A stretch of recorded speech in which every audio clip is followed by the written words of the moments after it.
Endi sizlar belgiyskiy vaflilarni uylarda bemalol tayyorlasanglar bo'ladi. Hozir tayyorlab sizlarga ham ko'rsatib beraman. Buning uchun bizga Sanifer brendining bunaqa vaflnitsamiz va tayyor smesimiz kerak bo'ladi. Birinchi bo'lib smesimizni biz mana shunaqa suyuq holatga keltirib olamiz. Nimadan qancha qo'shishinglarni opisaniyada yozib ketamiz. Qizib turgan vaflnitsamizga tayyor smesimizni mana shu holatda solamiz.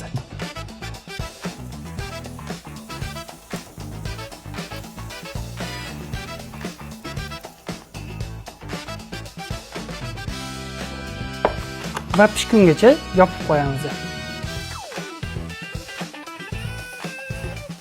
Ko'rishinglar mumkin, yashil indikatorimiz yondi. Endi ochib, orqa tarafini o'girib qo'ysak ham bo'ladi.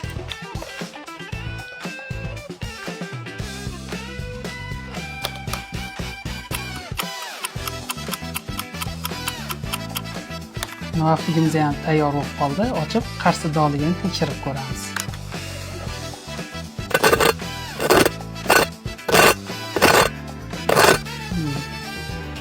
Juda ham yetilib pishibdi. Hozir yeb baho beramiz.